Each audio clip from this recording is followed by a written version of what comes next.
What's shaking, everybody? Welcome back to the Nerdycouch show.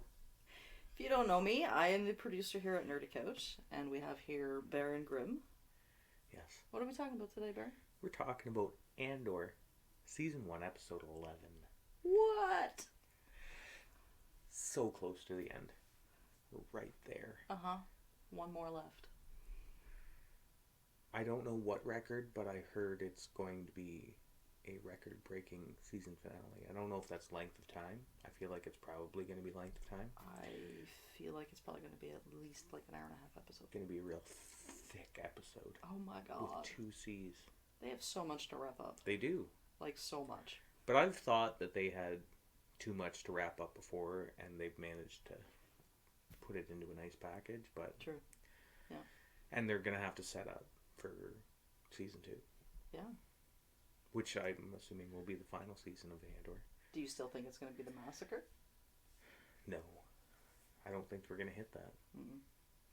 I don't think we're going to do it. Probably maybe near the end of Season 2. I don't think it's going to be near the end of Season 2. I think it'll be within that first 3 to 6 episodes of Season 2 that they're going to hit the massacre where Mon Mothma has to really pull back. Yeah? And become a solid leader of the rebellion. I mean, that would be great. Yeah. Because by the time we see Rogue One, she's leading the rebellion at that point. So yeah. But speaking of Mon Mothma, okay, not a lot happened with her this episode, but we did get to see her obviously distressed and more than likely about to introduce her daughter to that young fellow. It's gonna happen. Yeah. Unfortunately. Well, and Vel and her have a conversation about it, and they're talking about her, her daughter's really into the old ways. Yeah. And the old ways are those young arranged marriages. So, yeah. And we see her with her group of friends. Having that little meeting thing. Yeah. Felt like a cult meeting. They were chanting? Yeah. And I was like, are they summoning something? Like, what is happening here? No. Did you stop and listen to what they were saying? They were just kind of like praising the old ways and going back and whatnot. So. Oh, okay. Okay. So she might be open to the idea of meeting this young kid. Feeling like it. Yeah. Not that we know that that's not going to help Mon anyway. No. But at this point, she thinks it's going to. Yeah. Yeah. So. Yeah, because has it ever been explained what happened that she had to flee? Mon Mothma? Yeah. She just comes right out, and throws down. Okay. On the Empire after the Gotham massacre. Right. Gorin? Gotham? Gothrin? Gorman? Gorman. Gorman? Gorman. Something with a G. I don't know. And you see it in Clone Wars. Okay. No, not Clone Wars. Sorry, Rebels. Oh, okay. Clone Wars was before. So yeah, you see it in Rebels. You see Mon Mothma in Rebels, and you see kind of the speech that she gives before. Oh, okay. She becomes a full lead of the rebellion. That door's open. That was a lot. There was a lot going on up there. Yeah, the door's open. Okay. So yeah, she has a chat with her cousin Vel, and you can sense that she's going for the plan. Like, yeah, it's gonna happen. Yeah. And I think that's pretty much all you really see of Mon in this episode is that quick scene. Yeah, I don't remember anything else with her. But Vel moves on from there and heads over to Luthen's shop. Mm-hmm. Clea. Yeah, Leia. Clea. Oh, Clea. It's Sorry. not Leia. Sorry. It's not Leia. My bad. It's not Leia. I misspoke. You didn't. That was on purpose. And again, I mean, I think that there's only that one quick scene of Vel and Clea too, But a lot happens in that scene around just their discussion, and Clea kind of gives that same speech in a less potent manner, I guess, as Luthen did, where, you know, like, she's always in it. Yeah. She's always on. Yeah. She lives it. Yeah. Every day. Every single day. Every minute of every day. And I thought that cool, she talks about, what is it, a floor full of knives or some, I think she said, well, obviously she says it better. But kind of that never knowing where you're going to step. Yeah. That might cut you, kind of jam. Oh, yeah. Because they're always on alert that they're going to get caught. That's it. And then it's all over. Any minute it could happen. Yeah. Yeah. They kind of did a juxtaposition that was kind of cool when Vel and Clea were talking to. With, it almost felt like a light and dark when they were looking at them, but in different lenses. Okay.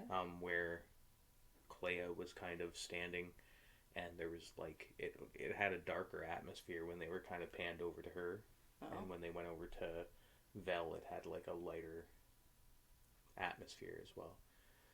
There was that Star Killer armor from one of the Sith Lords sitting in Clea's portion, and I don't know, just the sunnier atmosphere in Vel's. Do you think that was on purpose? Well, you got to kind of foreshadow things, and I mean, like I said before with Luthen and that scene, it felt very dark-sidey. Yeah. Like, even though he thought he was doing the right thing in the right ways, is he? Because the rebellion is built on that hope. Right. And they're still utilizing that fear-based. Yeah, he's not all about the hope. No. No. Because he knows he's dying. Yeah. He knows he's going to get found out and it's going to be over for him. Yeah. And the same as Clea. Like, it's basically his Ashkabewish, his, like, student. Right. So she knows, presumably, that she's done. Eventually going to be on her way out as well. Yeah. But yeah. I always kind of wonder, like, what's in it for Clea? Like, there's not a whole lot of backstory about why this is so important that she would sacrifice her life for this. Right. I'm like, what's in it for her? I don't know. It'd be I don't cool know where to find she's out. from. There's really nothing about her. Like, even when you're reading about pieces of this story, like, there's not a ton of backstory on Clea. Yeah. And, I mean, she's, like, the right hand of Luthen. And she's not in Rogue One. No. What happens to her? Is she a spy? Well, she probably goes back to Andor or Alderaan and hangs out with her dad, and then eventually gets caught by Darth Vader because she's Leia. She's not Leia. Sorry. You're right. She's Clea. Yeah.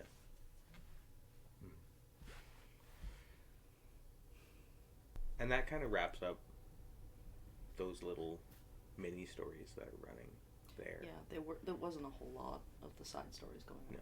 We didn't see Sintra. We do see Sintra later.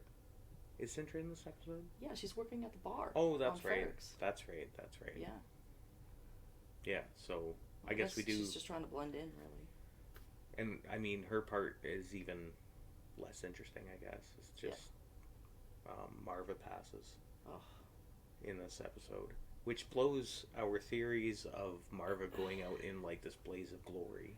I really feel like they kind of messed up Marva's death. I think so, too. I feel like Marva should have went out in that, like, in a ball of fire. The way she was, when she was, like, before she was sick, she was all gung-ho and let's do this, and, like, even got injured letting all of those people in to try to she didn't actually let anyone Well, no, in. But, like, trying to. Yeah. Right? Like, I feel like people. she could have had a cool death instead of just that she died. She could have. I mean, I think it's more emotionally potent the way that they did it, because one, you know, she was trying to make sure that this passageway was open for rebels that weren't there or weren't coming currently. Right. Two, you know, she believes in this rebellion that's not actually currently there to come and help her. Yeah, she was a little off her rocker. And then three, she never has any realization of those dreams and those aspirations before she goes. No. So, I mean, it's more emotionally devastating that she just went the way that she went. Yeah. And, and she didn't get to achieve any of her goals before she died. No. So, I guess in that respect, it was a well-told story, but still, I really wanted her to just go out in this blaze of fire. Yeah. Like to spark that Ferrix rebellion. Yeah. And we didn't get that. No. No. It just kind of pans in and she's gone. She's in a body bag like, being hey, taken out. She's dead. Which, I mean, it hits the community super hard. Yeah, it's a robot super hard. Oh. Oh my god. B is so sad. So sad. Can't even come out of his little shell. No. He's all crunched up. He's all turtled. It's not happening. No. That was sad. Yeah. Like, I've never felt that emotionally responsive to a droid in Star Wars before this. It was sad. Yeah. I felt bad for him. I know. He's just sitting there all sad beside Marva's chair with her cane and her gloves. Yep. Just distraught. Not having it. They refusing did that scene to leave. really well. Yeah. Yeah. Well done. It was very emotional. Because I was like, that sucks. Marva died and she didn't get to do anything cool. And then they went to the droid and I was like, oh my god, Marva died. This poor droid. Yeah, absolutely. Yeah. Yeah, it was a heart-wrenching bit of writing. You know what else was heart-wrenching? What? The state of Bix. Oh my gosh. Oh my god. She is broken. Oh, she's done. Like, just sitting there bedraggled, can't really even function here properly. Yeah. And we do get, so they're asking her more questions about those rebellions and Krieger. Yeah. And we get to see what Krieger looks like. Yeah. Well, they were asking her if Krieger was the man that she introduced Andor to. Right. So, my question there is she strong enough, have enough will left to answer yes, that's the guy, even though it's not the guy? I think she's still good. Like, I felt like when I was watching that scene, I felt like she was going to say yes, that's him, that's Axis. Yeah. And just play it into that. Yeah. But then they just like cut and left, right? But I'm like, I don't think she's completely gone. I think part of it, not all of it, but part of it is an act. Yeah. Like I'm defeated. Yeah. I don't know. She seems too strong for that. I would hope so. Yeah. Because Bix was a solid character. Yeah. Like, I was enjoying her character. Yeah. Before they took her and kind of made her a side piece and then broken. And I don't think she's going to stay like that. I think she's going to become a main character. Maybe, like, by season 2. But then I worry because I know that you don't see Bix in Rogue One. Yeah. So does that mean that we're going to lose Bix in those next season of Andor? Maybe. Do you think maybe she doesn't make it through this interrogation process? Does she? So we gotta assume that Andor's on his way back to Ferrix. Right. He talks to the one station dude. Yep. And knows that Marva has passed. Yeah. And knows when the funeral piece is going to be. Right. We have to assume that Andor's on his way back. Right. In some respect. So, are we gonna get like a showdown in Ferrix where Probably. Bix is gonna go down, and maybe even I can never remember that big dude's name. Oh my god, what is his name? See? I don't even think it's on my list. Anyway. And he was a big piece of this episode as well, going in and assisting with Marva's home. Yeah. Yeah. Like, are we going to lose the last ties that we have to Ferrix in this last episode as well? We might, because that would probably be enough to push Andor over. Because he's close. He's close, but not really. No. I think he's still just trying to escape. Yeah. I don't think he wants to fight back. He just wants to live his existence under the Empire kind of thing. I don't think he's lost enough. No. So, the next episode he might lose everything, literally. And that pushes him. Yeah. So it's going to be a death episode. It very well could be. There's going to be a lot, obviously, that's going to happen in that season finale. Maybe Daedra will be taken out. I don't think so. Oh, and Weasel. Hopefully Weasel's taken out. I hope so, but I doubt it. I don't think so either. I doubt it. He's such a big character in this show. Yeah. I don't think we're going to lose any of our big bads until maybe later in season 2. Yeah. There's a lot more that they could do with them. Yeah. Yeah. But yeah, I think I feel like Ferrix is going to be the crux of the final episode. Mm-hmm. Like we started there, and then we're going to come back and end there. Yeah, that would make sense. Yeah. What else do we have? We've got. So what was Andor doing?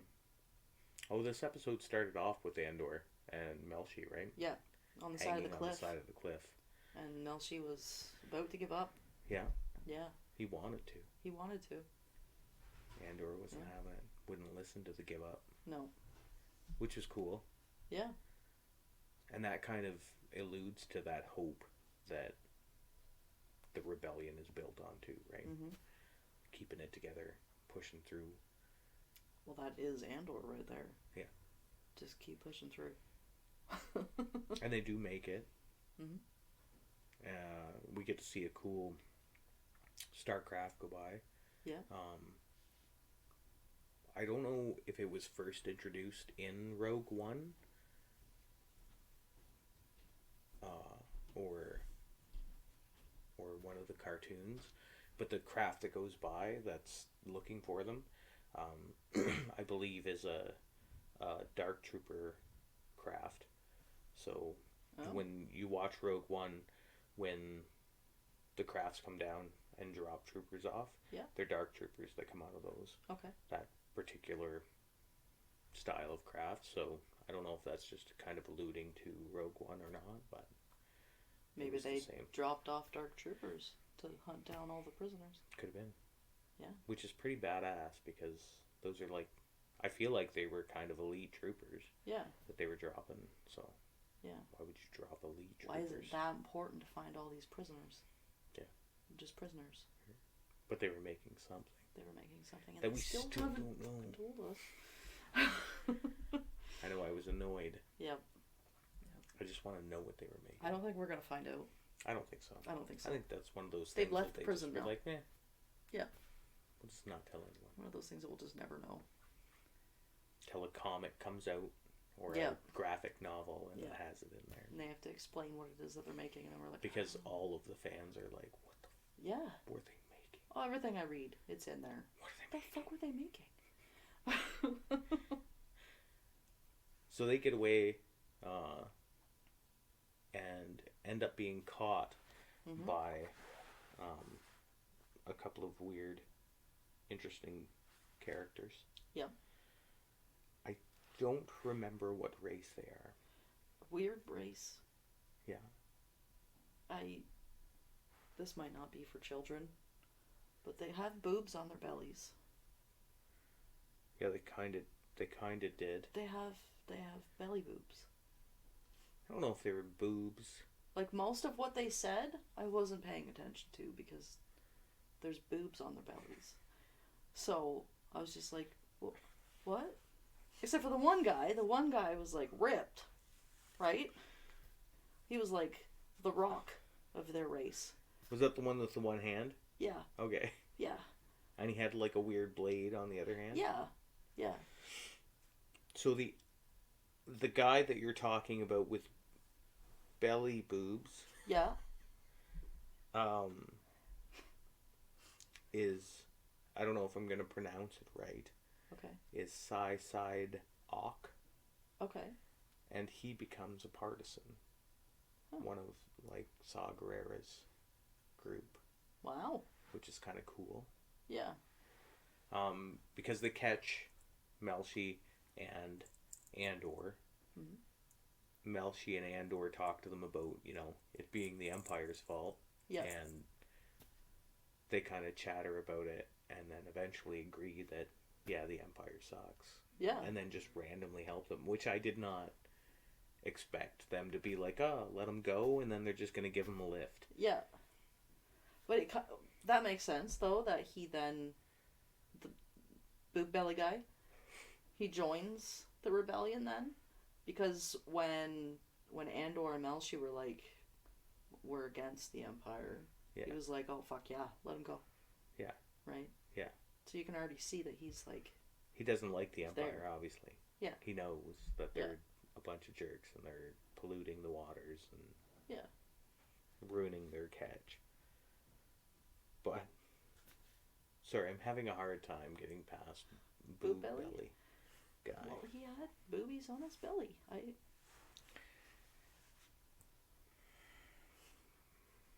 This is the quality programming that we give. After they catch a ride with Side Ock, which I'm sure my pronunciation is awful. Okay. Melshi and Andor end the episode. Yeah. Kind of having that conversation around that they need to spread the word. Or Melshi's mostly talking in that. And I don't know how engaged Andor is. Like, it doesn't feel like he's as engaged with spreading this news. That might be because he just found out his mom died. Yeah. Right? Kind of gets off the phone. Like, got off the phone and then they start talking. And I'm like, well... But then, so he hasn't been engaged with the rebellion or the idea of the rebellion, or does he even care about spreading this word right now? I don't think so. Like, even if he didn't find out about his mom dying, I don't think he would care. I don't think so either. No. Like, because he's just not feeling. He's not feeling the rebellion yet. No. No. And I mean, he's close, but... He's getting there. I think the prison thing really helped it along. Yeah. Seeing what they're actually doing. So Melshi's going for it. Yeah. Like, he's going to tell people. Oh, yeah. He's going to go let everybody know. Yeah. And I'm not sure if he does a stint as a partisan as well, or what. But I was thinking, at some point I was reading something that said that he did something with the partisans as well. So maybe he takes off and kind of spreads the word and ends up as a member of the partisans before he joins another piece of the rebellion and maybe goes through into Rogue One. But that's kind of where we end off with Andor anyway, and it's like a nice foreshadowing scene to the final scene in like Rogue One as well. Yeah, where he's just looking out of the water. Yeah. Yeah. And that beam of sunlight's coming down through the clouds, and which kind of represents that explosion that happens at the end of Rogue One and stuff. So it was really cool. That was. I thought it was a nice segue scene. Like foreshadowing pieces are kind of paramount in this series, really. Oh yeah. There's a lot of little. You almost tidbits. have to rewatch every episode a couple times to really get everything that put into it. Yeah. Yeah. Like, anytime I'm watching it, I usually watch it, and then I'll try and watch a breakdown, read some Easter egg stuff, and then watch the episode again. Yeah. And it really, like, opens your eyes to just how many little nuances are in every episode. Yeah. Which There's is really cool. Yeah. So let's end this off with Luthen. The coolest scene. Yeah. Of the entire episode. Not a lot happened with Luthen, but what did happen filled my need for like badass cool scene. Star Wars. Yeah. Right? Yeah. Yeah. So he goes to visit Saw Gerrera, kind of chat him through the whole piece that his spies found out this and that, and initially Saw was like finally on board. He was like, you know what, I'm gonna help. I'm gonna offer that air support that you wanted. Yep. And now he's like, no, never mind. You can't do that because you'll all die. Yeah. So Saw gets a view into just how ruthless Luthen can be. And Saw has that same ruthlessness inside him anyway, so... He does. He seemed kind of... I don't know if he was just surprised that Luthen... Well, he's put off because Saw sees his people as his people, like, they're very loyal, and he's very loyal to his people. Yeah. But so the fact that Luthen's willing to just lose a whole unit of individuals probably doesn't... It probably turns his stomach a little bit. Yeah. Yeah, I can see that. Yeah. Saw plays that off as, you know, more understanding, and I don't think he's as understanding as he played off. I don't think so. I mean, he started talking about, like, you know, this is war. Yeah. This is what happens. Yeah. But I think in the back of his head, I think you're right, that he was also like, what the fuck? Yeah. We see some pieces of that paranoid Saw, because by Rogue One, before, you know, he dies, he's a super paranoid guy. Yeah. Like, his trust levels are minimal. Doesn't trust anybody, he just trusts his core group of guys, and that's it. That's it. And he kind of starts getting freaked out because he's trying to figure out if Luthen has spies in his camp and all kinds of stuff, and then Luthen just offhandedly says that it's tubes, which is, you know, meant to be a joke by Luthen, I think, and then Tubes is trying to say no, why would I... But Saw didn't seem to play into that anyway. No. Like, he didn't freak out and go, what? You know what I mean? He was just like, no.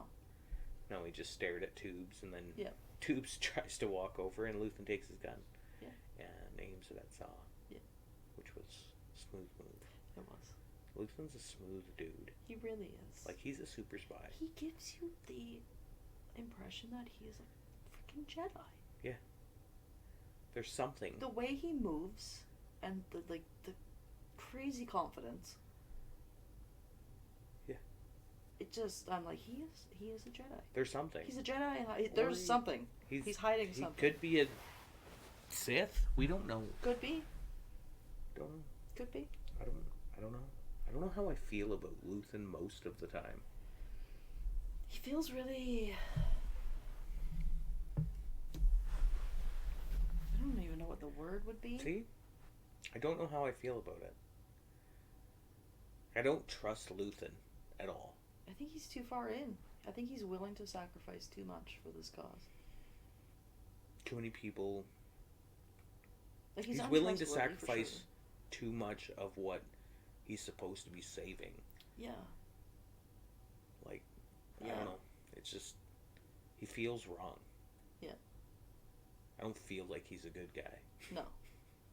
No. I feel like he's going to do a lot of damage. Yeah. There's going to be a lot of people that die because of him. Yeah. Well, but he's still just going to keep going because he thinks it's all for the greater good. 30 plus. Right. Plus, what's his name? Greek.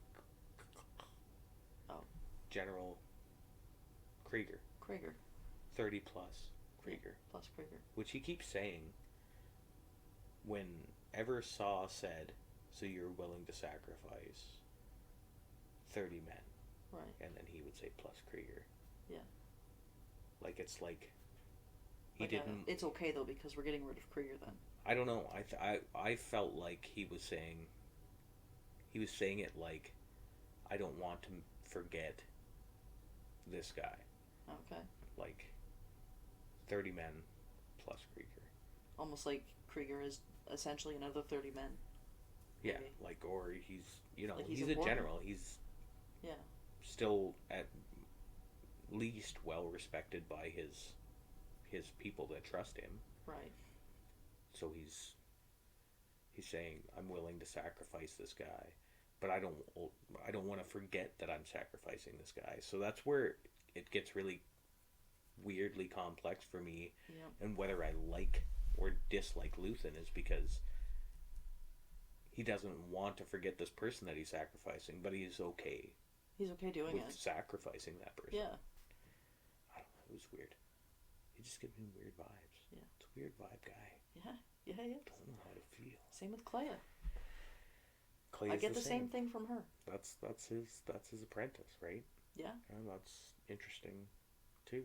Is that his apprentice? Mm-hmm. Are they bad? I don't know. Maybe. It's making me crazy. They might be.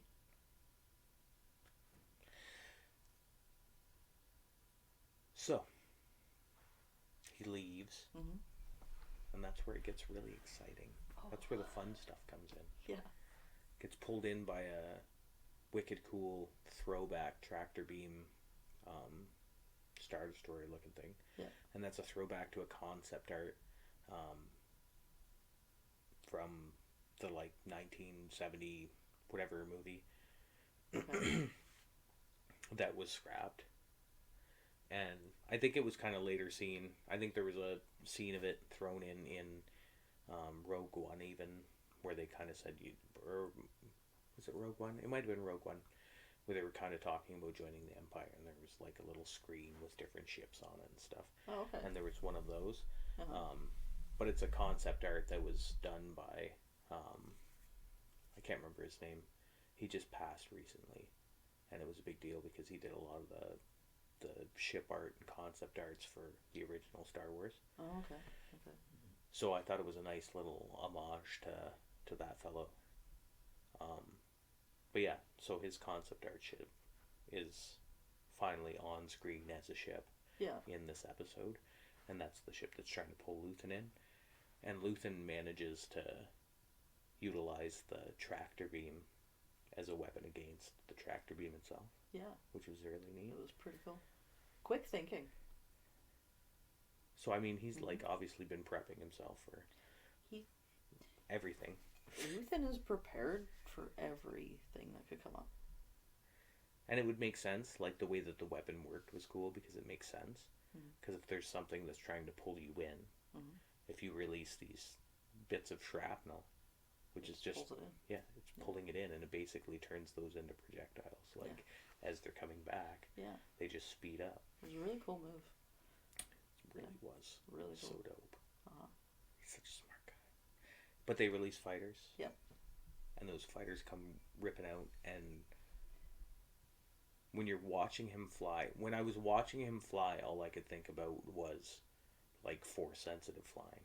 Yeah. Like when you were watching the older movies where there was a Jedi or somebody who's very force sensitive flying. The way that he flew reminded me of that same kind of style, that smooth flight where he was just tearing it up. He's a good pilot, and like when he was blasting the fighters, I mean, they had the tracking system, right? And then it just locked on. But then when those, what looked like lightsabers came out, and he did that cool spin move and, like, took them out one at a time, I was like, he's a freaking Jedi. He's a Jedi. Which is interesting, though, because, Or he has the Force with him. He was using red beams of light coming out the sides, so. He's a Sith Lord. In hiding. And there was two of them, and he spun them. So, when I was watching his ship spinning like that with the two red beams coming out of it, my initial thoughts were the Inquisitors, who often used like a ringed lightsaber blade that spun. Okay. So that was... It looked like a visual giant representation. Yeah. Or like a Darth Maul who had the double-bladed lightsaber. Yeah. It felt Sithy. Yeah. It was red, too. Didn't even think of that. It was red. Yeah. And I mean, a lot of blasters are red in the Star Wars jam, but these were everything beams. in the show is symbolic to something. These were beams of light. Mm-hmm. Yeah. Not just blasters. And the move he made, spinning to do that, I'm like, no. One of Anakin Skywalker's favorite moves, the spin. Yeah. I don't know. There's something. We're gonna find out something. Obsessed with what the next episode is bringing. Obsessed. I'm hopeful that it doesn't leave us with this crazy, like, oh my god. I want some cliffhanger for the last episode. Something, yes. But I want them to finish off some yeah, other stuff on the side. I need some wrap. Yep. Yeah. Or I'll lose it. Mm-hmm. I'll go crazy. Yeah. Waiting for the next season. Oh, yeah. Can't handle it. So, I think it's time. Oh, fuck, what was I at? 9.5? We were both at 9.5. Both at 9.5. Oh. I didn't get the broken banana. I'm happy. Yeah, I've got the broken banana. Oh, this is a hard one. It was very cool. Mm-hmm. But I was pretty disappointed with how they did Marva's death. I feel like it could have been better. And it wouldn't have taken up more time in the episode. No, I don't think so. No, there's different direction with it. Because we had those daughters of Ferrix that came, and there was a lot of fanfare. Well, not fanfare, but like solemn respect. Yeah. Flowing around. There was a lot of scenes around Marva's passing to highlight the importance of it, but you definitely could have taken them and turned it into a mini action scene. And I kind of feel like because Marva was so respected in that community, her death could have then become a symbol for them to rise up and join the Empire. And I feel the like Empire? Or the Jeez Louise. Rebellion. The rebellion. That's not good. But do you know what I mean, though? Yeah. Like, it could have been this really cool thing. Yeah. If she had died for the cause, you know? Or her cause, her version of it. Yeah. That's not really happening, but she's crazy. It would have created a martyr. Yeah. Yeah. Yeah. Anyway, that was a little disappointing. Mm-hmm. So then what happens?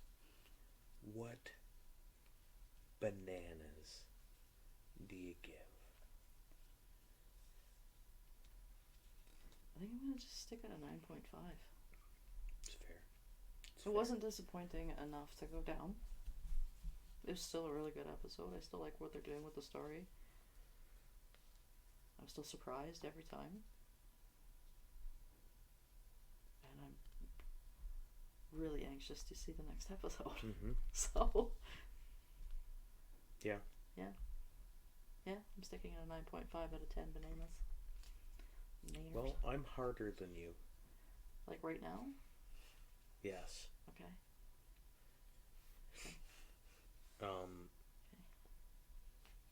Well, maybe I'm not harder than you because you're a 9.5 and I'm going to go down to a 9.2. Okay. Because of that Marva piece. Am I still obviously super excited to see the next episode, anticipating, waiting, yeah. But I have been all season. Yeah. And I was disappointed in the fact that they didn't elevate Marva's death to something beyond just that solemn experience that we got. It was a great emotional ride, but I feel like it could have been bigger and more impactful if they would have had her, become that martyr. Yeah. And it wasn't even emotional until B. Yeah. B really hit it home. without B, it wouldn't have been emotional. It would have been just like a 2-minute. Oh, Margaret died. Fuck. Yeah, that sucks. So yeah. So yeah, 9-2 for me. 9-2. Yeah. I'm still sticking with 9-5. Sure. 9-5 of the way. Oh. So on that note, I need a new cup for my next drink. remember to like and subscribe, hit the notification bell, and we will see you next time on our vodcast. That's all, folks. This is Nerdycouch signing off. Live long and prosper, my friends. Oh, I got a finger twitch. Can you see that?